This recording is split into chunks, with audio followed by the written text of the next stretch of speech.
Oh, they've done it! Steven Gerrard, an instant hero! Can you believe this? Plenty attacking! No! The comeback is complete! A stunning second half from Schalke!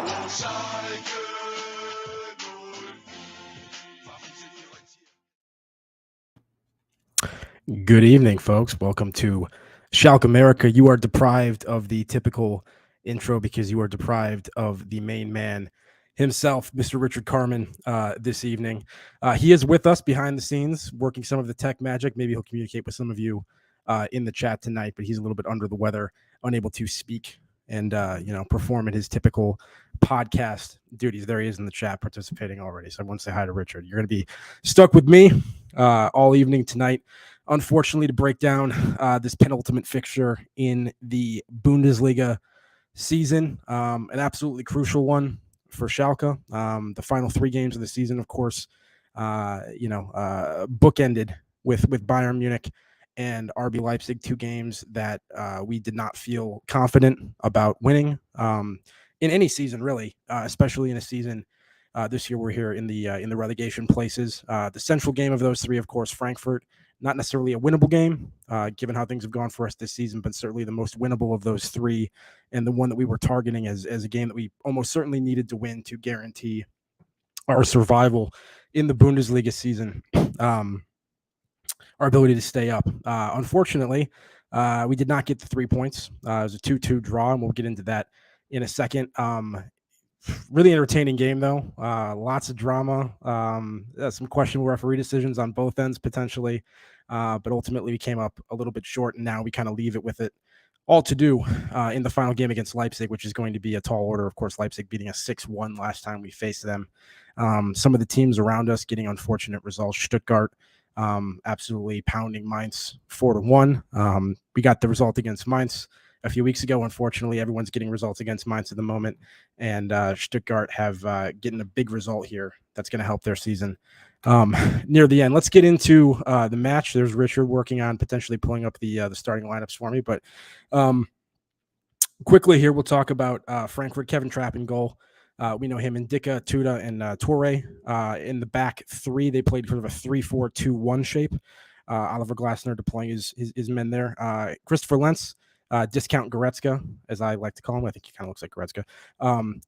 Sebastian Rota, Buta as well. Buta causing problems for Matriciani down the right-hand side, although Matriciani actually, I think, performed quite well in this game. And then, of course, you have sort of the front 3, the duo of Kamada and Mario Götze, and then Kolo Muani, who needs no introduction, having a very good season and was super dangerous in this game, as you would expect. Schalke lining up in the 4-2-3-1 that we typically line up in. Brunner back in the starting lineup. Vandenberg and Jens, sort of our young lone pairing, working the center back positions. This one, Matriciani on left back duty. No Urinin, no Obian. So Matriciani once again deployed in sort of the old McKennie role, right, of being stuck in wherever we need somebody to put in a shift and play 90 minutes. Central midfield pairing of Krall and Kraus. That's what's supposed to be sort of our optimum pairing. We can talk into whether or not it really went that way in this game. Essentially, we have Rodrigo Zalazar starting from the get-go, which is, I think, something that was probably important in a game like this where we need 3 points, need a result, need a score. You probably need Zalazar on from the start if you can do it. Skarka on the right-hand side, and then Keenan Karaman sliding over from the right to the left to replace Marius Bulter, who, as we know, picked up his 5th yellow card again in that game against Bayern Munich and ultimately suspended for this one, not able to participate in this important game. And then Simon Terrada up top, starting from the get-go in what was his last game in front of the Schalke fans, the last home game of the season here, and one of his final games probably ever in the Bundesliga in the top flight. And Schalke were in dreamland early. Within, I think, the first or second minute, it's Simon Terrada, of all people, who gets Schalke on the score sheet. I mean, you can see like the excitement of the commentary team, even from the neutral perspective, just because of how important they knew that goal was for Schalke and the fact that we got it so early. It's Keenan Karaman, I think, who draws a foul down the left-hand side. And then I believe it was Zalazar whipped the ball in. It's not a spectacular header or anything. It's not placed in the corner, but Szymon Tirada did well to peel away from his defender, make good contact, get it on target. And sometimes that's all you need. And Richard and I talked, I think, last podcast, like, wouldn't it be poetic if Szymon Tirada, of all people, was able to start and score a goal in front of the home fans for the last time and potentially bow out of the Bundesliga, contributing to a hugely significant result for Schalke that helped them stay up. Ultimately, that narrative isn't quite what happened because Schalke were not able to get over the line in this one, but an amazing moment for Szymon Tirada, be able to kind of have that, in front of the fans and, score at least one more Bundesliga goal. Not good enough this season on the whole, Szymon Tirada, of course, but we kind of expected that going in, and I think he deserved that moment anyway, just because of everything he did for us last campaign. His record-setting goal tally being as significant as it was to our promotion campaign and title in the second division last season. But yeah, dream start for Schalke. I think through the first 10 minutes or so, we actually looked quite good. And really, I think overall in the first half, it was a fairly even game. I think Schalke competed. I think we had probably a similar number of chances overall. Keenan Karaman, I'd actually like to shout out in particular. That's somebody who I've been very critical of this season. He's had a couple, big moments here and there in the second half of the season where he's helped make a big play when we needed it. But ultimately, I think he's been, as I've said repeatedly on the podcast, not up to the standard.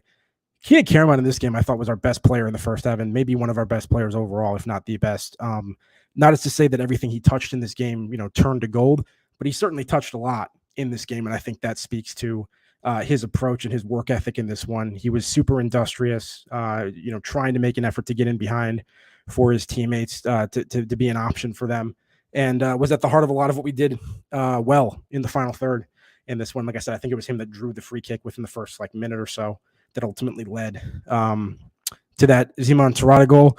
Ultimately, things opened up a little bit. I do think Frankfurt kind of grew into the game after that first 10 minutes, even though ultimately it was fairly even. Kolomwani was very difficult for us to contend with, and he really goes all over the pitch, left to right. He'll pop up on the left in one transition moment. The next transition a couple minutes later, he's on the right side. He's very difficult to keep track of and was really trying to stretch us out of position. Great on the ball, great off the ball. He's a really solid player. I'd be surprised if Frankfurt were able to hold on to him. I'm sure he's going to be targeted by somebody. But anyway, he has the ball on the right-hand side of the pitch, ultimately crosses it down to Kamada, and Tom Kraus, for my liking, backs off of him far too much, gives him way too much space. I don't know if it was Tom Kraus that made a similar mistake, but I think we've seen this a couple times from Schalke in the second half of the season where, a player picks up the ball sort of on the edge of the box and our defenders back off of him way too much. They're able to take one step, kind of get that yard of space to fire off a shot. Kamada does that, and unfortunately, it's Schwalov season once again. It's a ball that he, in all honesty, should have taken care of, and it finds a way to squirt underneath him, kind of under his hands, under his torso, and get into the back of the net. It's not hit into the corner. It's a decent shot, but it's not, absolutely rifled or anything. He's there in time. He's down. He makes contact with it, and he's not able to keep it out. I mean, I don't know if I want to call it a full-on goalkeeper howler, but it's certainly a save that he should make. And it's the kind of thing that we were concerned about when Ralph Fairman ultimately went down with injury and, was not going to be available likely for the remainder of the season. I remember talking to Ethan at Tedesco Time on Twitter a number of weeks ago when this happened, saying, we weren't super optimistic that Schalke were going to be able to stay up anyway. But, once Fairman went down, all hope was essentially lost. And I'm not trying to pile on to Schwalov. I know he's gotten a lot of abuse from the fans, some of that potentially crossing the line in terms of, the kind of things we should be saying to people, regardless of how passionate we are. It is a sporting event at the end of the day, but not good enough. He's the kind of goalkeeper, unfortunately, that at times seems to create goals for the opposition. It's one thing if you're not, making spectacular saves and not, but if you can just be solid, make the saves you're supposed to make and just keep a low profile, that's really all we need from a goalkeeper at this point, in the relegation fight. And unfortunately, too many mistakes from him down the stretch, and he gives Frankfurt a goal in this one, in my opinion. Not good enough. And that's how we invited Frankfurt back into the game. Super unfortunate. First half ends 1-1. Like I said, overall, fairly even. Second half, I think Frankfurt had the best of that for the first at least 20 minutes, I would say, until the 65th minute or so. Game, I think, certainly opened up quite a bit. The first half, it was bogged down a lot more, particularly centrally. Frankfurt with that 3-4-2-1 with that numerical advantage in sort of the central midfield positions as opposed to our 4-2-3-1. Made it difficult for us. I think in the second half, it really did open up a little bit. They put us under a lot of pressure. And ultimately, Frankfurt is able to take the lead and make it 2-1. And it's another pretty poor goal to concede, you have to say, ultimately. Goetze is kind of on the right-hand side, squeaks it through. I forget who he plays it to initially. And ultimately crosses it into the center of the box. And Tom Kraus involved once again. I mean, this is a player who's been super important for us. One of our better players over the course of this campaign, one of our more consistent players. He's sort of the furthest player opposite from where the ball gets played in from. So he has sort of the best view of the situation. He needs to, I don't know if he needs to shout to Matriciani or communicate more and let him know that he's got a man on somebody making that run. He's got to be more vocal. He's got to track him. Fails to do that, lets him sneak through. Matriciani, the player comes in from behind him, so he's not tracking it as well as he should. And ultimately, it's a free man in the box, and it's a very easy cross. And it's far too easy of a goal to concede from Schalke's perspective, in my opinion. So I think that's what makes this draw a little bit more frustrating as well. Is not just the fact that, hey, we drew a better team than us, but it's the nature of the goals that we conceded. The Schwolov mistake, and then what I think is pretty poor defending overall on that particular play. So Frankfurt take the lead. Super demoralizing moment. Fortunately, I think around 68th, 70th minute, Schalke started getting a foothold back into the game. You started seeing some subs get made. Drexler came in, I believe, for Skarka. You saw Dani Latza come in for Tom Kraus. You ultimately had Sebastian Polter come in for Simon Terada, and then you had Tobias Moore sighting, who has just not been a fact for this season at all. Has looked pretty poor, if not absolutely horrific in many of the appearances he's made for us this season. Hasn't featured recently to my recollection, unless I'm forgetting some recent cameo appearances from him. But he comes into the game and ultimately makes a huge impact. You got to say, the subs from Thomas Rice were spot on. I don't know how genius they are in terms of those are kind of just the guys that are available at this point, but you started seeing some good combination play down the left-hand side between, Tobias Moore and Matriciani, and, Matriciani, shout out to him once again, just looked absolutely gassed, but was still putting in the effort, putting in the hard yards at the end of the game. And he's absolutely instrumental in the lead up to the ultimate equalizer for Schalke, where he's kind of fighting off multiple players, shows his strength in one-on-one duels, is able to play it into Tobias Moore. And then Tobias Moore, when we talk about where he's at his best, where is it? It's in and around the final third, working on the left, creating overloads and advantages, and then ultimately playing in balls with his left foot. He gets one on his left foot, bends it around the defender, just kind of into that area right between, the back line and the goalkeeper, and Polter's there, puts a foot on it, and he gets it past the keeper, makes no mistake about it. So, pretty incredible for the subs to come on and have that kind of an impact. The Veltins Arena was rocking when that happened, gave us a little hope that maybe in the final 10 minutes or so, we could find a way to squeak something out. But ultimately that was not to be. This game ends 2-2. Had some additional chances down the stretch, as well. There were some other, decent looks at goal that we weren't able to convert. And it's tough, especially once again, when you think about the nature of the goals that we conceded. This was a game that in all likelihood we needed the 3 points from. And, we've been horrible offensively, but we found a way to score 2 goals. And then you get the goal from Schwolov, taking it away. And then ultimately the poor defending as well. So, heartbreak. It puts us in a position, especially with Stuttgart being victorious against Mainz this weekend. Where now, there really is almost no option outside of us trying to go ahead and find a way to get a result against Leipzig. Not looking good. It hasn't been looking good for a while, but that's the situation we're in ultimately, and I'm not sure it's going to get much better. And the other thing that's unfortunate is that RB Leipzig really doesn't have anything to play for in the final game. That's a good thing for us. Unfortunately for their teams is that I think they have more than a 3-point cushion to third place, and they have more than a 3-point cushion to second. So maybe a potential to take a foot off the gas. I honestly doubt that, but hopefully that'll be the case for us. As you can see, Richard pulling up the table here for us to take a look at. Hertha Berlin already relegated officially. They're down in 18th. Schalke, unfortunately, in 17th now, 1 point behind both Bochum and Stuttgart, 3 points behind Augsburg in 14th with 34 points. If you look at the schedules remaining, Augsburg takes on Gladbach, a possible loss there for them, although really Augsburg is not the team, 3 points ahead that we're really targeting to try to maintain safety. Stuttgart plays Hoffenheim. That's a game that could go either way, and I think at this point, Hoffenheim being out of reach, sort of, with 35 points in 13th, we're hoping that Hoffenheim absolutely puts the beat down on Stuttgart for us, so that we can potentially, jump them if we are able to pick up that result. And then Bochum playing Leverkusen. So, Leverkusen something to play for, right on the cusp of those European places.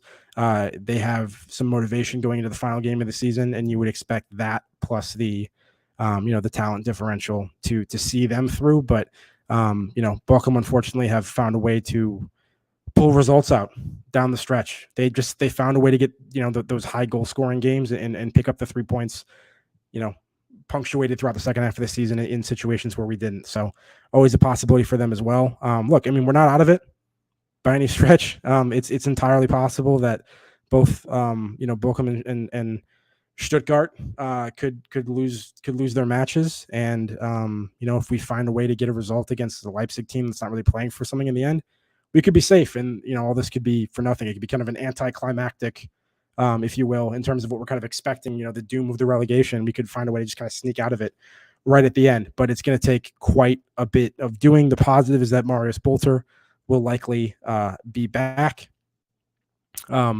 Although unfortunately, the likes of Tom Kraus, maybe not. He was injured in this game, ultimately left early as well. He was playing kind of poorly anyway before that, so I'm not upset that he got taken off necessarily, but came up injured in that game. So we'll see. But anyway, the final game of the season on Saturday at Leipzig.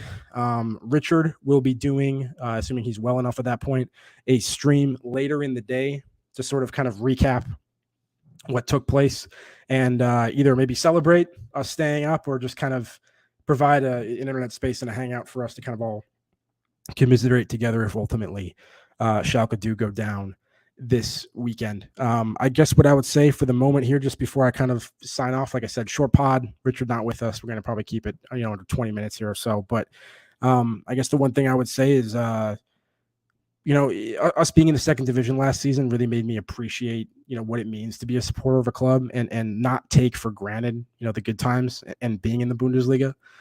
So I think, my approach coming into this season was just enjoy it, have fun with it, be glad that you're back in the top division and enjoy that experience for what it is, given the unsteadiness of the club's position at the moment. And it's been a really fun ride.